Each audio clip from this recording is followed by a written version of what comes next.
Hey, David. What's up? So some bad news. Still no resolution on the llama story. What? These bandits, these criminal masterminds. Thank you for using the term that I used properly last week, criminal masterminds. They're still on the loose. No sign of them. No sign of the black truck. So I'm gonna monitor this vigilantly. Hopefully, I don't have to go out to West Virginia, but I've got a bag ready. We have the funds to send you to Sweden to chase this jewel heist story. Yep. But we can't send you to West Virginia? There's a lot of money in jewel heists. That's true. Not as much money in Peruvian pack animals. Right, well, okay, but the Peruvian pack animal, the laminated llama, we should name, by the way. Larry the laminated llama? That's too easy, but I like it. Larry the laminated llama. Easy. That's too easy. That should be the motto of our show. It's too easy? You should really prep. That's too easy. That's too easy. Yeah, let's make it harder on ourselves. But I think the main issue isn't the fact that the llama is being put in the mailbox, Anthony. I think the main issue is that the mail is being stolen from the mailbox. You say tomato, I say tomato. Sure. But what do you have for us this week? Okay, so things can get boring in Canada, I guess. I mean, hockey, so yeah. Yeah, when hockey is the national pastime, you have to find creative ways to get the adrenaline going. And one guy, he decided to do that. He would go to the local aquarium in Toronto and strip down, completely naked. At a public aquarium. Yup. And take a swim in the shark aquarium. The shark aquarium? The shark aquarium. So after a little while doing his skinny dipping with the sharks, he got out and it was a mix of mortified and astonished people. There were crowds cheering him on, and he got so caught up in the excitement he jumped in again for a second swim. Of course. Yeah. Of course. And meanwhile, there's security guards yelling at him, telling him to get out of there. I think they called the cops, but he's just, enjoying his swim as one does with the sharks completely naked. So this guy's on the loose. Police haven't found him. Can any security or police find anybody? There's a significant gap in all of the stories I've read about this. It's how did he get away? The guy was naked in the shark aquarium. You would think, like, if I were trying to trap someone, I would want them naked in a shark tank. Like, right? That's about as vulnerable as you can get. Now, did he blend in with the sharks? Was his skin tone that of a shark? Did he blend in with them and somehow find his way out with the other sharks or something? I don't know. His eyes were set pretty far apart from each other. Oh, that would do it. So they thought he was another hammerhead and off he went? I think so. But this guy isn't just making trouble in aquariums. Apparently, he's also wanted on an assault charge earlier in the evening for a violent assault that occurred at a medieval times restaurant. So this guy is now my most interesting man in Canada. And if I've said it once, I've said it at least 7 times. Nothing good ever happens at a medieval times restaurant. I have heard you say that. At least 7 times. So Canadians, keep your eyes out for a white male, 35 to 40 years old, 5 feet 10 inches tall, 220 pounds, probably no clothes on, maybe a shark bite, and playing with his lance a lot. Oh, that was unintended. I mean, I said those words on purpose. Sure. I didn't mean what that sounded like it meant. I don't quite know how to wrap this up. This is one of my favorite parts of the show, is where I sit here and stare at Anthony while he stumbles around stuff like this. Commencing the stare. And so, children, follow the law and keep your clothes on.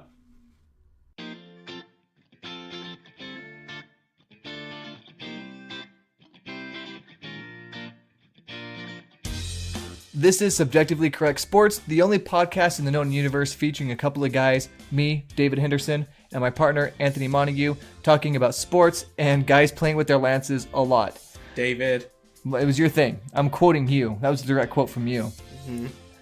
On today's show, I'm excited to talk about baseball, football, basketball. They're all coming together. It's an exciting time of year. We already touched on hockey in the opening, so we're done with that. Yeah, that was a given. Yeah. I don't think this may never be a hockey show unless we're talking gritty. Gritty could take up every segment, and I'd be perfectly happy with our show. Gritty's dope. Subscribe on iTunes and Google Play if you haven't already. I've been enjoying the show a lot. It's been a lot of fun, and I hope our listener is enjoying it too. Yeah, and if you want to follow us personally on Twitter, you can find me at AG Montague. David, what's yours? What's your handle? What's your Twitter handle? DP Henderson 1515. Okay. I know You it's not sound very, that's why I didn't very want to say it. confident. No, it's because I don't remember for sure. Does it matter? Is it like an email? Does it matter if they're capitalized or not? I don't know. Okay, anyway, search me up. I'm super easy to find because Search me I'm up. the only David Henderson in the world. Okay, who said search me up? I don't know. That's not a thing people say. I don't know. David, we are in the pinnacle of American sports Yes, we are. calendar right now. This week, next week, and the week after, the 4 or maybe 5 major American sports all have meaningful games. Obviously, we're in the baseball playoffs. NFL's in full swing. Week 6. College football, halfway through the season. The aforementioned NHL. They started their season. And NBA's back. So I think for the next few weeks and the next few months, we're going to have a lot of stuff to talk about. No, I'm absolutely. excited. It's going to be great. This is my favorite time of year for sports and otherwise. It's starting to cool off. Here in Dallas, I can't remember what the sun here looks like because we haven't seen it for weeks. It's just been raining constantly. Like, I figured every once in a while it would stop, but no, every time I go outside, it's raining. But this is my favorite time of year because baseball's in full swing. I love this part of the football season because you start to get a feel for storylines going on. You kind of start figuring out who's good, who's bad. And then basketball starts up. I'm a little nervous about basketball season, though. Why is that? I don't know how exciting it's going to be because I always get super excited about basketball. And then I'm like, 82 games of this. Yeah. So Yeah, well, let's table the basketball talk. Let's turn our attention to the most pressing sport, and that's Major League Baseball. right. And Anthony's going to be very distracted this episode because it's bottom of the 7th, Dodgers Milwaukee game. Game And, 5. Yeah, and I know when I was watching playoff baseball before and commenting on it, he got super upset and turned it off. And if I did that here, our friendship might be over. Friendship? Yeah, yes. It would. Our friendship. You're going to play that off as a joke, but it still hurts. David, you're among my top 50 friends. Great. So, Dodgers and Brewers are tied 2 games apiece in the National League Championship Series. I'm Sean Connery. No Sean Connery impressions. Punch No. the keys, and the day is mine. Okay, you should have seen my hands. So, and the Red Sox are up 2-1 on the Astros. And in Game 5 right now, that we're currently watching, which obviously you know the result of as you're listening to this, the Dodgers are up 3-1 in the bottom of the 7th. Clayton Kershaw is batting, which means he's probably going to go out and pitch the 8th. Nail biting. I'm biting my nails. Don't this let is a Kershaw scary time pitch. for Kershaw. Do not let him pitch past the 7th inning, man. Okay, so Speaking of pitchers going Yeah. a really long time, so you texted me something that blew my mind as I was about to drive over here from work. You texted me and you said, John Schmaltz is losing his mind. And Yeah. I was like, well, yeah, obviously, but why now? And you said, because the Brewer starter faced one batter and got pulled. yeah, he faced one batter, Cody Bellinger, walked him, and then came out of the game. And John Smoltz, who's commentating, his brain died. They had to do a factory reset on John Smoltz. That had to touch his nose and put a paper clip Yeah. behind his ear. Yeah, and it's just something you don't see. I mean, it's happened before, It has. but usually it's like for injury Yeah. or some other weird occurrence. This was actually planned. While I was watching it live, I thought, oh wow, like there's just a extreme overreaction to what's going on here and mismanagement of your pitching staff. But actually, so Wade Miley, the starter for the Brewers, it's been the plan that he would start Game 6. And so they saw a matchup they liked for Game 5, and I think they also wanted the Dodgers to set their to set their lineup facing a left-handed pitcher. And so the Dodgers did that. They had primarily right-handed hitters in. Why Miley comes in, walks Bellinger. They didn't get the result they wanted, but that was all he was going to face anyways, was that one left-handed batter and come out, and they bring in the righty. Did it not tip them off that the probable Game 6 starter trotted out there for the beginning of Game 5? Didn't that tip anybody off? Well, I don't know, because the Brewers are so squirrely with their pitchers anyways. Like, it's hard to know what they really have in mind, because they could have been planning to only pitch him 3 innings, right? Like, you just don't know with the Brewers. I'm so proud of your restraint right now. So Bellinger just hit a double in the left center field, and Clayton Kershaw, that giraffe, was running around the bases, and Anthony couldn't. He was frozen in fear and excitement at the same time. I could have been. The scariest thing in sports is to be a Dodger fan and to watch Kershaw try and leg out a double, and he was going from first to third on this gap he runs, like David said, like a giraffe. You think at any moment the femur's just going to snap, or he's going to do an awkward slide into the bag. But I think Dave's hot take minute might have something that is more scary than that for someone, but we'll see. Okay. But so moments like this are going to be a theme of the show today, just so you know. But this game, it's going on. It's great. We're going to try not to talk about it. I want to talk about last night's game. May I start, please? Please do. Okay. I did my best to be a good friend and a good co-host with you, because I knew your internet went out because the company that you have internet through, their internet building was struck by lightning and caught on fire. So you didn't have internet, right? Yeah. And so you couldn't watch the game, because that's how you get all your game, your TVs, that's right. everything. I stream everything. Yeah. Stream everything. So I stayed up so I could watch the game, and it's the bottom of the ninth, and they go into extras, and it's midnight, and I was like, I'm sorry, I give up. And then they have more action happen in the 10th inning than happened in the entire game. And I missed it all, but it was a pretty exciting game from about midnight on. So my internet came back in about the 9th inning. You're kidding. Yeah. And so I started watching it, and I thought, at least I'll get to watch the end. And then I ended up watching basically a full baseball game. Yeah. Because it went to the 13th inning. Dodgers walked it off in the bottom of the 13th. I stayed up till 1:30 a.m. watching Dodger playoff baseball. Super irresponsible, super fun, worth it. Most irresponsible things are fun. Yeah. That's what sucks about growing up, is you realize you can't do those irresponsible things. That's why you do them. Yes, that's right. I would love to find something that's responsible and fun. Yeah. So, David, from anything you saw in the game, was there any drama, any... Nice setup. Oh, yeah. Okay. So, really great setup. You're getting so good at that. Thank you. So, when... and Anthony and I might disagree a little bit on this. So Manny Machado in the 10th inning hits a routine ground out, right? It's very clear that he's going to be out, and he's jogging over to first base, very clearly knowing that he is going to be out. He's not trying to hustle it out or anything. He's not Johnny Hustle. No, he is not. Yeah. Who should be in the Hall of Fame, by the way. So as he's jogging down the first baseline, he's not sprinting at all. Mm-hmm. He decides to leave his left foot out there a little bit longer and drag it out a little bit, obviously, so he can kick the Brewers' first baseman. Oh, don't. Yeah, okay. I might. What about what I just said is inaccurate? I am stating facts right now. I don't know if I call it a kick. There was no extension of the foot. Okay. It was. He dragged it into him. Oh my gosh. He dragged his foot into the other player. His foot was. He's a grown man. He's a professional athlete, a tall professional athlete, who is running or jogging at a fairly good pace, right? And he is not extending his leg, but he is definitely positioning himself and his foot so that they make contact with the other player. Is that right? That's a kick.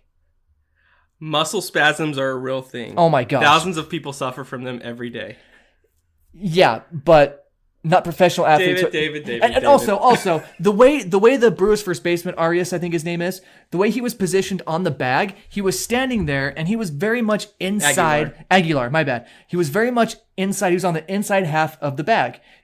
It was a routine play, and the worst thing that could happen is if you pick up your leg, right? Pick up your foot and don't get the out because you're a dum that picked up his foot. So he was making sure he had like a good chunk of the bag under his foot, right?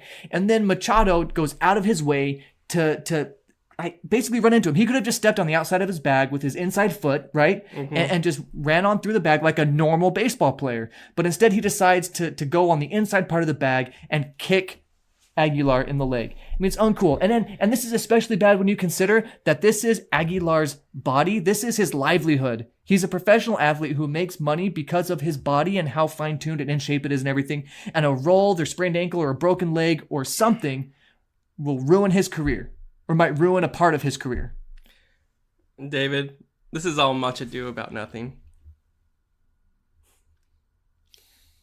much ado. I know what you did. I just didn't like it. Yeah. No, okay, it was a dirty play. I concede that. There are countless dirty plays that happen throughout a season. Okay? This was not as dirty as it could have been, though. He didn't go with his spikes up. He didn't spike his ankle. Okay? It was the equivalent of when you're walking down the hall and your good friends passing by and you kind of lean over a little bit so you can just shoulder check him. That's basically what this was. A shoulder check at walking speed is very different from kicking someone while you're jogging or running. That's very different. Okay. No, it wasn't a baseball play. He was fined. I think that's the appropriate reaction. I think he should be talked to by the manager. But I think there's also a little bit of an overreaction that's happening in the media. And I think partly it's because he has a reputation for doing kind of dirty things throughout his career. Sticking your arm out while you're sliding into second to make extra contact with the player. Yeah, that's not good. Yeah, that he threw a bat at someone a few years ago. Yeah, I forgot about that one. Yep. Yeah. So yes, he's been a participant in many a dirty play and been and so he's got a bit of a reputation for it. Again, I'm not trying to apologize for him. I just think what happened wasn't as bad as some people are trying to characterize it as. Well, I think the Brewers disagree with you, especially Christian Yelich. He was not happy about it. Yeah. So what's interesting, when that situation why don't you just do your talking on the field, Yelich? Get a hit. Says Anthony to the NL MVP. So that situation was interesting to me because I experienced that in high school baseball. We were playing our rivals, Moapa Valley. I'm going to call you guys out. Your baseball team sucked back then, and we destroyed you every time we played you. I know all of you are listening right now and are going to be furious with me. I don't care. You guys sucked, and we destroyed you every time. Wow. But we were playing them at home, and one of their players was a very similar play, was running out a ground ball, and was very obviously going to be out. He definitely wasn't the fastest guy on the field. Okay, he wasn't fast at all. Okay, he was slow, and he was running down first base, and instead of touching the outside of the bag like a normal person would, he decides to not just like kind of sweep his leg out and kick somebody like Machado did. He full on stepped on our first baseman's ankle. That's super dirty. Yeah, it was messed up. And I'm really surprised that our team didn't go out and start a fight because we were so upset. And this is our rivals, right? Yeah. And I'm surprised at how well composed we maintained ourselves, right? Well, next time that guy gets up, our pitcher plunks him, right? And I thought then a fight would start maybe. And so I was in the dugout at the time and I was like ready to get uppity, but nothing happened. And then our pitcher gets up and he gets hit too. And our pitcher handled it really well. Like, if he wanted to charge him out and escalate, it would have started a fight for sure. Because we already don't like each other just because of stupid high school rivalries, right? But he just very quietly didn't even look at the pitcher and marched his way, like jogged his way over to first base, and we just played on. And I'm really surprised at how well composed our starting pitcher was. He was awesome. And he had a really level head. He was a senior named Tyler Thurston. Just a great kid, and he played hard. And I really appreciated that. So this situation could have gotten way out of hand. And even though the bench is cleared and they got in each other's faces and stuff, that could have caused something a lot bigger than that. So I'm impressed with how composed they were. But, I mean, you don't go after someone's legs. You just don't do that in a sport. And I know it happens sometimes, but I was really upset when it happened to our first baseman, Travis Tishner. Shout out, Travis. I know you're not listening, but shout out to you anyway. And I can't imagine what it's like for a professional player to go through that. It made me more upset than it should have, I think. I don't know why I care about it so much. I'm pretty mad about it. Yeah. Well, this series has had a lot of that game didn't have much excitement. Like, the most exciting thing was probably that play, and then up until the walk-off hit, right? But the first inning of this game 5 that we're watching had more kind of unusual things than the entire 13 innings of last night's game. Just in the first inning of today's game, there were 2 challenges, both upheld. Upheld. Overturned? No, upheld. 1 pitching change, again, like we talked about, after 1 batter. 1 hit, 1 caught stealing, 1 stolen base, 1 walk, 1 hit by pitch, 2 strikeouts, and a broken bat double play. That is absolutely more action than the entire game last night. That's insane. Yeah. So baseball's weird. Like, all the action can take place in 1 inning, and then it's just like, let's just get to the end, or let's just get to the next inning where there's some action. You know, it's very unique among sports in that regard, because, you know, football, basketball, there's almost continuous scoring. I mean, football, you may have some possessions where you don't score, but there's Looking always at you, Jaguars. there's always action, and there's field position that you're thinking about, and so whereas baseball, you could take a nap, wake up, and it's like 30 minutes later, and the game's in the exact same situation as it was when you went to sleep. No, for sure. It's definitely a background sport sometimes. So John Smoltz drives you crazy a little bit, right? Yeah. And he's calling this game, which has your team. He's calling this series with Joe Buck, and he's kind of driving you nuts. Explain why. Oh, he just doesn't have anything in life that he cares about. He's just like not a happy person. I don't think he has any joy. No, I hope he does. I think he probably has like family and stuff. And I know he likes to golf from listening to interviews. But he is, again, the word we like to throw around here. He's a curmudgeon. I love that word. He's stuck in the 1990s, and he hates analytics. He hates what it's done to the game of baseball with these defensive shifts, with swinging for the fences as opposed to just trying to move the runners over. No bunting. Did you see what A-Rod did to him? I don't at the end of the game, they threw it over to the I don't know what you call that crew, the studio crew, right? Yeah. A-Rod and David Ortiz, all those guys, right? And Big Papi, and they Smoltz was complaining about them not bunting a man over with one out. Yeah. Right? And A-Rod pulled up the stats and actually wrote them down on like these really crappy looking index cards. And he was like, all right, let me explain it for everyone at home. And he was like, the percentage of someone scoring on from first base with one out is 67%, or he gave up some percentage. And he said, and then scoring from second with two outs, and he held up another post-it note, which is like less than half of that. And so he's explaining the analytics like to John Smoltz. I was like, whoa, now they have to play in the shade. Oh, I get it. Mm-hmm. Cool. So baseball's fun. This is the funnest time of year. If you're not watching baseball now, there's no point in watching it at any other point in the year. It's, as a fan, if you don't have a rooting interest, I think it's really fun. If you're a fan, it's torture. It's fun when your team's up and you're pretty sure you're going to win. Dodgers are up 5-1 right now in the bottom of the 7th. I'm feeling pretty good about it. But when they're not doing well, or when they're on the brink of elimination, the knots in your stomach, at least in mine, it's almost so painful. I almost just don't want to watch. But I feel like that would be like a betrayal, right? And just to give some love to the other series, Red Sox up 2-1. The next two games are in Houston, and then if necessary, the final two games will be back in Boston. The Astros have looked unbeatable for so long, but somehow find themselves down 2-1 in this series. And it's just a case of the Red Sox hitters being incredibly hot right now. And they've really been hot all season. That's how you win 108 games, something like that. They won a lot of games. Yeah. And you can quote me on that. And they haven't cooled off. I mean, they had a grand slam to really put it away last night. The one bit of controversy in the series is that an Astros employee was escorted from Fenway Park. This was in game 1, I believe, for recording the Red Sox dugout. And what some people think is that he was probably stealing signs. The Astro story is that he was recording the Red Sox to make sure that they weren't stealing signs. Of course. Because that's what you do. Of course. Hey, I may be a British spy in Nazi Germany, but I'm just here to make sure your spies aren't spying on us. Are you? Are you spying on us? No? Good. That's why I'm here. Yeah.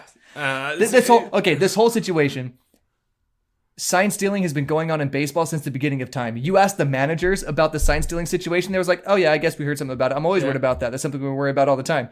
And I was like, that's perfect, because you know what? I'm going back to my high school playing days again. If I could let a batter know that a pitch was going to be inside, I would. I would hold a fist up to whatever side of the plate the catcher was setting up on, right? And what are the high school players going to do? They don't have enough experience to like switch stuff up or like set up on the inside, but then like throw to the knee kind of a thing. They weren't experienced enough to do that kind of stuff. So very often I would be at the plate and I would know what pitch is coming inside, I'd be on second base and I'd tell the guy if pitch is coming inside or outside, right? So sign stealing is something that's been going on since the beginning of time in baseball. Mm-hmm. And both managers even said, we switch stuff up all the time anyway, so it doesn't matter. Yeah, and some sports writers have come out with columns in the last couple days saying baseball should come down harder on sign stealers, maybe even take away draft picks. But there's no rule against sign stealing. There's maybe like the unwritten rule of baseball, but the unwritten rule is that if you're not cheating, you're not trying, right? That's like the first rule of baseball. Yeah, and even this idea of like having a substance on you to make the baseball more sticky as a pitcher. Yeah. Batters know what's going on, and batters are okay with it because they're against getting hit in the head with a 98-mile-an-hour fastball.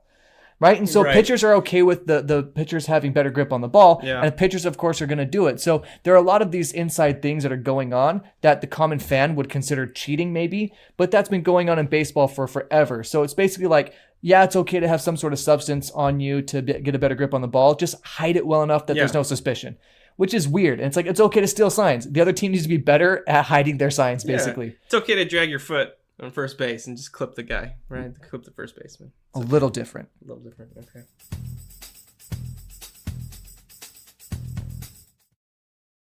So tell me what I want, what I really want. Yo, tell me what I want, what I really want. I want a David hot take minute. Okay. You remember last week when I said I don't want anything like what you did last week around... If you want to do a hot take minute. Okay, now you... What? If you want to do a hot take minute, what? Keep going. That was my pass the baton. Oh, okay, that was... All right. Just... Let's not do that. In 3. Oh, gosh. 2, 1. During Game 4 of the NLCS, John Smoltz said that he was not stuck in the 90s. He said that to set up a comment that was a complaint about how things were different and better in the 90s than they are now. Smoltz, I know you're listening, so do me a favor and look up self-awareness in the dictionary. Jimmy Butler is going full diva mode, and I'm here for it. NBA stars are coming out and saying a bunch of training videos and equipment are garbage and won't help young players. It made me think about all those instructional videos for baseball I saw when I was a kid. Like the Fred McGriff one where his hat was way above his head, right, way on top of his head. One video showed kids throwing balls from the outfield into a trash can on its side. Interesting. Yeah. It's like they were telling us something. Football has been so fun this year. The Chiefs and Rams have young quarterbacks and are lighting up NFL defenses. Brady, Rodgers, Breeze are still performing at a high level, and young quarterbacks are growing into superstars right before our eyes. Super fun this year. I'm worried that the NBA offseason will be more interesting than the NBA regular season. I mean, a lot of interesting stuff went down this summer, and we all know it will be the LeBrons versus the Jazz in the Western Conference Finals, and the Magic and the Hawks in the Eastern Conference Finals. I mean, we all know that's happening. All right? Yeah, that's going down. We just know that. So let's just skip to that. If I see one more Dodger swing at a strike 3 at eye level, I'm not going to do anything. They shouldn't be doing that. But as a rational, fully formed adult, I realize that nothing I do will affect the outcome of a game being played thousands of miles away. I'm looking at you, anyone who is wearing lucky socks, who sits in the same spot every game, or who eats the same snacks during games, or who try to send good vibes to their teams through the TV. You know who you are. I good vibed Justin Turner right before his home run. So I must be talking to you. When does Wisconsin get more nervous? When Aaron Rodgers punches a shark with his throwing hand? Or when he decides to scramble and run for a first down? Also, why isn't Aaron Rodgers calling all of the plays all of the time for the Packers? I heard something that I really, really hope is true. One game, Aaron Rodgers was hurt and didn't play. Mike McCarthy had Rodgers call all of the team's plays that game. His backup threw 6 touchdowns that game. Hashtag free Aaron Rodgers. The Packers look amazing when Rodgers calls the plays. When he doesn't, they look clumsy and awful. Aaron Rodgers should be calling all of the plays like Peyton Manning. And people need to observe proper shared bathroom etiquette. Don't leave any water or other liquids on the toilet for me to clean up after you, because if I don't, the lady behind me will think I was the yucky bathroom person. But I can't let that happen, so I have to clean up your mystery liquid so people don't think I left the mystery liquid behind. This may or may not be based on actual events that happened a few days ago. Okay, and now I need to prepare for a visit by a very special friend, my brother and our sound editor, Adam, who is coming to Dallas this weekend. It's going to be awesome. See you soon, bro.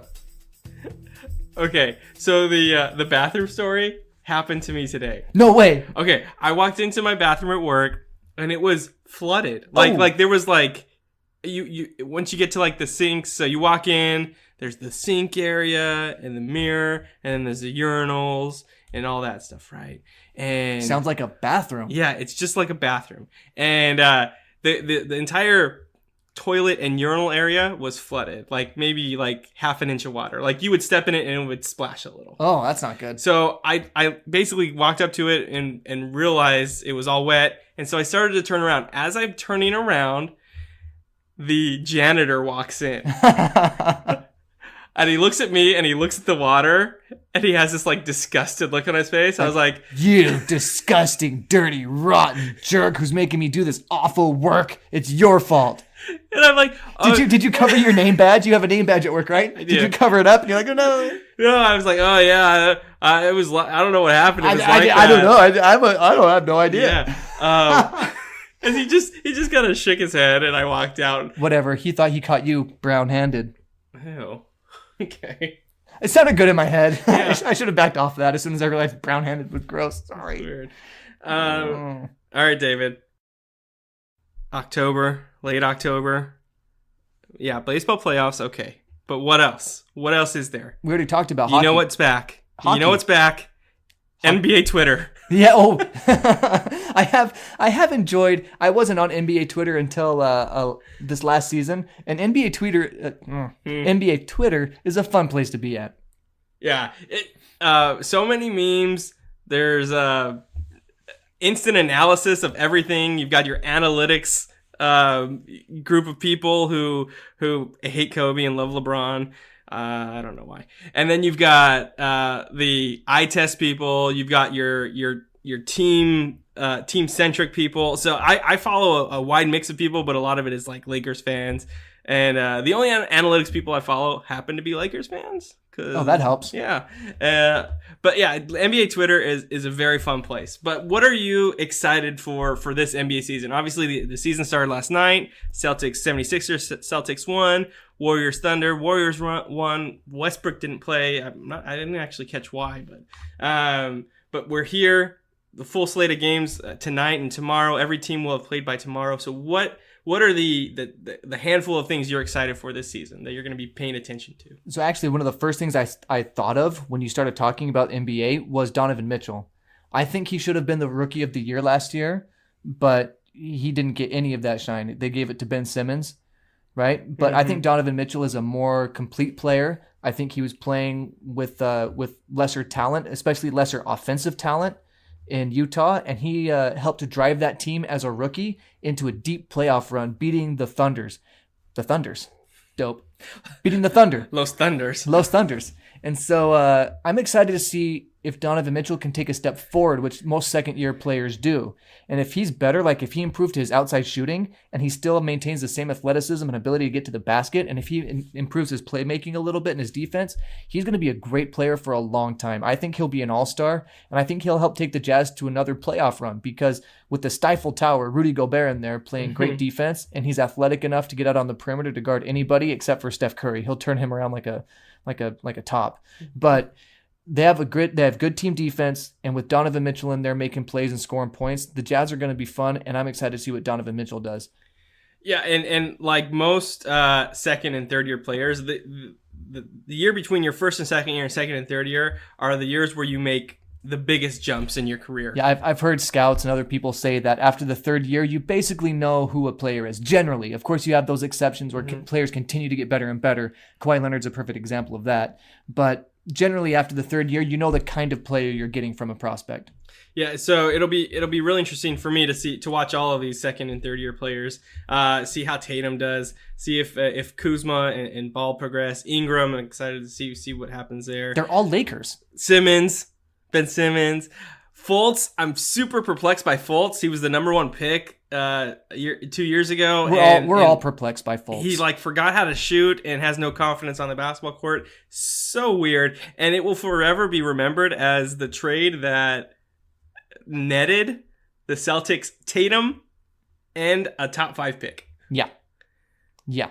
So not looking great right now for the 76ers. No. What else? Well, what are you excited about? Let's just get this over with. Okay. Something off a little off the Lakerland. I'm excited to see Giannis Antetokounmpo. Yeah. It's actually Antetokounmpo. Yeah, that's what I said. Antetokounmpo. Tagovailoa. Greek freak.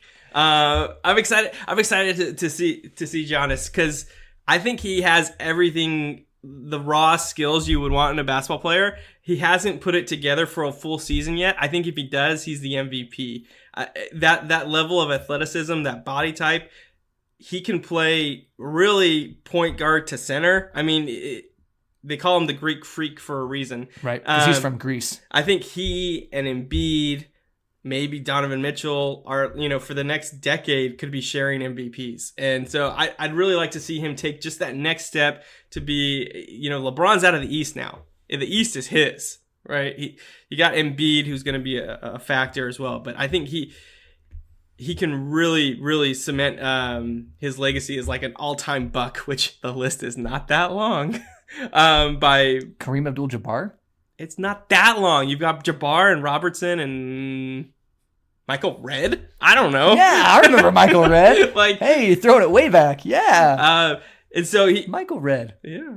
So I'm excited to see what improvements he makes this offseason. So you know what he said? He said he's been shooting a lot now. Oh, good. He's going to start shooting. If he adds a shot to his game, we're going to see like Giannis Antetokounmpo shooting 3-pointers and doing everything else he does is basketball in the year 2050. Yeah. Like they're all going to be that. Right. In 30 years. So yeah. Also, my team's hated rival, the Celtics, but they're a fun team to watch. And it'll be interesting to see now that Hayward's healed what he and Kyrie together with these really young, talented players can do. They have not played a regular season game together yet. Last night was their first one. Yeah. And they looked really good. Yeah, and they're going to continue to get better. And they've got the best coach in the NBA. Yeah, Brad Stevens knows what he's doing, man. I mean, look what he took to a deep playoff run last year. And then you add the superstars who were supposed to get you there before, he's going to know what to do. And as long as they buy into his system and what he has going with the young guys there, they're going to be a really great team this year. And I think they're the favorites to win the East by far. Something else I'm really interested in is the Timberwolves drama. Like I said in my Hot Take Minute, I love this. And analysts have been saying that apparently in practice, he was all calling everybody out. You need me to win, stuff like that. And one of my favorite things is apparently he grabbed all the third string guys. It's like the third rotation, those guys, end of the bench guys. He took 4 of those guys and played the rest of the starters. And apparently he beat them down in practice and is getting in everybody's face and stuff like that. And somehow Rachel Nichols from ESPN happened to be in Minnesota that day so she could interview him after practice. Weird. Yeah. That wasn't set up at all. That's serendipitous. Yeah. But I love that kind of stuff. Just because it's more entertaining, it's more fun. Basketball to me is entertainment, right? I'm not out there playing, so I don't have to respect the game or anything like that. Mm-hmm. Just make it entertaining. And Jimmy Butler going full wrestling hill on his own team, I am here for that. Yeah. The other things, I guess, to look forward to, obviously LeBron and the Lakers. Let's see that train wreck or that magnificence come together. Well, I don't know what's going to happen. I think that it could be a rough start out the gate like a lot of teams LeBron's gone to. It's LeBron. We know what's going to happen. This team is going to they're going to overperform. They're going to outperform expectations, right? And LeBron is going to make everybody around him look amazing. And Luke Walton somehow is going to get credit like he did when he was coaching the Warriors for that 5 months or whatever it was. That's what's going to happen. They're going to go to the playoffs and they're going to make a lot of noise. And LeBron James is the major reason why that's going to happen. And the Young King. Don't forget the Young King. Who again? I forgot who the Young King was because it doesn't really matter. Who was it? Lonzo Ball. Actually, there's a great cartoon picture. It showcases the most popular player on every team, and LeBron's there and he's holding a baby Lonzo. I saw that. He's got a little binky in his mouth. Yeah. Also, Boogie Cousins. I don't know when it's gonna be. If it's gonna be January, February, March, maybe not even until the playoffs. But when he comes back, how does that change the Warriors' dynamic? I mean, they're already the best team without him. Does he feature much into the roster? Is he just kind of there so he can collect his chip and then move on? Well, imagine you bring in the 7th guy off the bench, and it's Boogie Cousins. Yeah. Imagine that, and that's what the Warriors have because, they didn't have enough help. They needed to go get something. I'm glad things are finally starting to break their way. Oh, tell me about it. They've had a rough go for the last little while. Tell you what, though. The Rockets, they had a chance to beat them. And now that they have another player who likes to stand around... I'm so excited to see the stat cast that are going to come out for the Rockets and like Carmelo Anthony average speed this game is going to be 0.05 miles an hour and stuff like that. Time idle is going to be 85% of the game. It's going to be wonderful to see those stat casts. I'm so excited for that. There's going to be so much standing around and so much beard traveling. Yeah, and not traveling. I wonder if D'Antoni's going to be able to break the Melo code on his second time with him, right? He got to experience Melo in New York when it was Melo's team. Now Melo is third fiddle to Chris Paul and James Harden. So interesting to see if he buys into the Rocket system. I don't really know what that system is other than hoist a lot of threes and miss them in crucial games. Oh man, so many threes missed in a row. They should have won that series against the Warriors. So adding another player who can shoot the three and stand around with the best of them, we'll see what happens. Maybe that puts him over the top.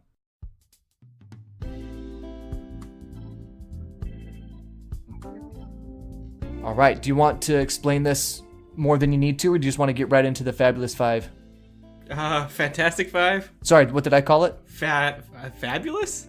I don't know. Are you feeling fabulous today or not? I feel like that's a loaded question in 2018. Anthony's Fantastic Five headlines of the week. Go. Fantastic headline number 1. Python falls through ceiling at Chinese bank. Now, this may seem like your everyday Chinese occurrence, but watching the video is pretty interesting. They're having a staff meeting at the bank. Oh, it's during a meeting? Yeah, there's a staff meeting. Everyone's just kind of standing around at the bank. All the tellers are gathered together. And out of nowhere, just Python, boom, drops from the ceiling. Onto the table where they all No, are? onto the floor. Oh, jeez. Yeah, and it starts slithering, and everyone runs. How and big they're is this scared. python? Massive. It's huge. Also, interesting wrinkle in the story. Not the first python that just showed up at work. They had a snake invasion like last year. Very few details about it, but it was mentioned in some stories. So if you're working at this bank in China, maybe seek other employment. There's probably lots of banks in China. Wear boots. Pakistani martial artist cracks 243 walnuts with his head. Okay, at the same time or one by one? One by one. So basically he has them all lined up on a table, and he just headbutt crack, headbutt crack, headbutt crack. How long did this take him? I don't have the exact time. It took a while, and I don't think he was time limited. I think it was just like an endurance thing, and it was actually a Guinness World Record. Oh, well, good for him. He broke the last one, which was somewhere in like the 2 teens, so he broke it by like 30-something walnuts, which was only set in September. Oh, that poor guy. Yeah. Apparently, this isn't a tough nut to crack. Next one. Okay. Fantastic headline number 3. U.S. Embassy apologizes after mistakenly sending Cookie Monster cat invitation. No, you do not disrespect Cookie Monster. No, I am so upset. I don't care if Manny Machado steps on everybody's leg. That is not as much of an atrocity as this disrespect of a national treasure that is Cookie Monster. I am so upset by this right now. What's the disrespect? A cat invitation? It was obviously some cruel joke. So you take the Cookie Monster seriously, people. Okay, moving on. Apparently, he belongs on Mount Rushmore. Of what? The Mount Rushmore. Okay. Wow. On a side note, the guy who plays Big Bird retired today. Oh wow. A sad day for Sesame Street. It's a sad day on the street. Fantastic. Gloomy days. Fantastic headline number 4.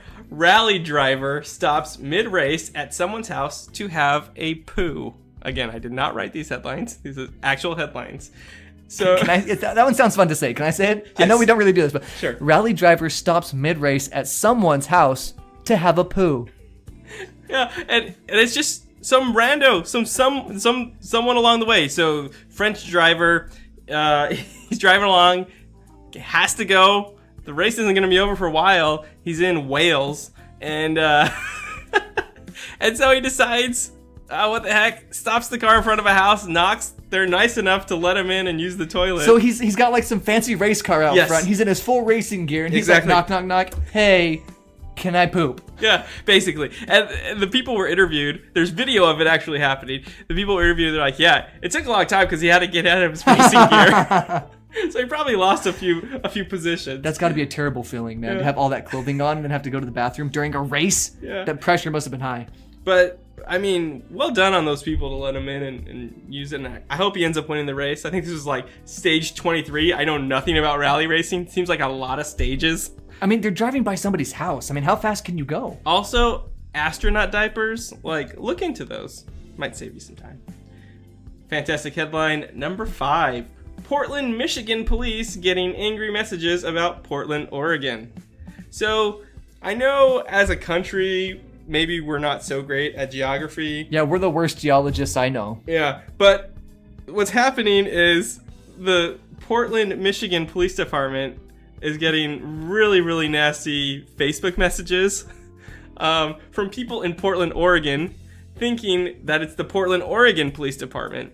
And they're saying, why aren't you basically cleaning up the streets? You're letting Antifa roam wild. It's the Portland, Michigan Police Department is so inundated with Facebook messages and phone calls and emails from people outside of their city and outside of their state that they've had to issue several PSAs. They've had to update their Facebook page so that people see right away that they're not the Portland, Oregon Police Department. So, I have nothing. That story just makes me sad. Yeah. Go to school, people.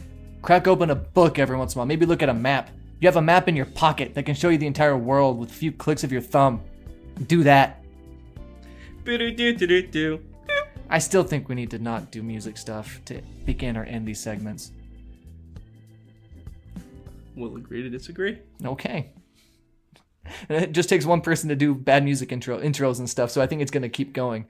So, segueing seamlessly into football this week, I super enjoy the NFL this year. It's been a lot of fun. It's been so fun that the only words I could think of to describe it were super enjoy. So Sunday night almost makes sense time. So someone called me a doctor of words recently, and I was like, no, I'm more like went to a trade school. Like a Dr. Frankenstein of words? No, more like I have a certificate in words. That's more what I have. But Sunday night, Chiefs and Patriots play, and it was a delight to see Patrick Mahomes slinging the ball around, playing great. Andy Reid's offense working wonders against the Patriots defense. And then just to have Tom Brady outgun you by 3 points. It was a fantastic game. It was so much fun. And then Monday night, I get to watch my personal favorite quarterback of all time. I think he's the best quarterback ever. I mean, especially when you consider that he has to play with coaches who don't know how to scheme offensively and subpar players. Again, a regular running back on their team is Ty Montgomery, who wears number 88 and entered the league as a tight end and is still listed as a tight end. He gets more carries than anybody else on the team, and he still goes out there and wins you games. When he calls the plays, things go better for them. It's so fun to watch. You're basically describing Peyton Manning. No, I'm not. You're basically describing No, I'm Peyton not. Manning. Peyton Manning, yeah, he called his own plays and stuff, but he had really great receivers. Marvin Harrison, he had Edgerrin James. He had a great offensive line. Jeff Saturday is a Hall of Famer. So no way. T.Y. Hilton, he had really great talent around him in Indianapolis. And then he went to Denver and had one of the best defenses. Aaron Rodgers doesn't get that. Oh, by the way, Peyton, huge fan. But Aaron Rodgers doesn't get the benefit of any of that stuff. He carries this team week after week after week on injured, broken legs, and he's running for first downs and things like that and breaking my team, the 49ers' hearts. But it was so amazing to watch him run that 2-minute drill at the end of that game, throwing back shoulder passes that were on the money and just being so smart and everything, getting them down to the 15-yard line so that Mason Crosby, last week's GOAT and this week's hero, can kick the game winner. It was a beautiful thing to watch.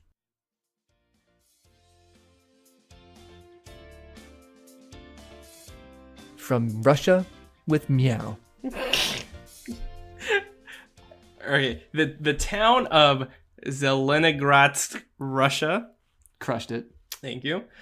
Had a recent job posting that got quite a bit of interest from its residents. They had over 80 applicants for this very, very important job. And is Zelenogradsk is that a big city?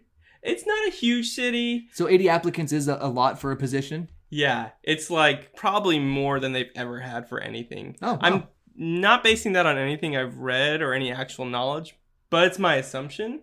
But this job, like I said, is super important. It's the cat chief. The what? The Oh, I hit your moving desk. That's my bad. I bumped something on your moving. Okay, let me put it back. Almost there. There we go. There we go. All right, go ahead. Okay. Cat chief. Position of cat chief. So apparently Zelenogradsk, Russia, has somewhat of a stray cat problem. Although they don't want it to be a problem. They want it to actually be their calling card. That's a callback to last week's episode, the calling card. Nice. Get it? So they've got, I don't know. Let me see. They've got 70 stray cats in the city, more or less. I like that they keep tabs on this. Tab. Get it? Tabby cat. Oh, now I do. Yep. A little bit of a stretch, but go ahead. Yeah. And instead of letting these cats just wander around and causing a nuisance in the city, rummaging through garbages for food, they actually have a person dedicated to feeding them. They get a budget of 5,700 rubles, which is $85 a month, to feed the cats. And they're tasked with dishing out food, petting them. She gets a ride. She can give them bike rides. It's kind of a weird job, but someone's got to do it, David.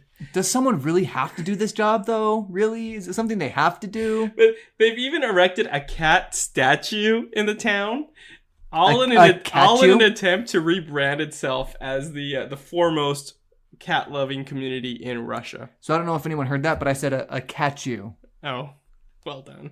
Thank you. And so this story, I think it really finally explains why America and Russia have never really been able to get along.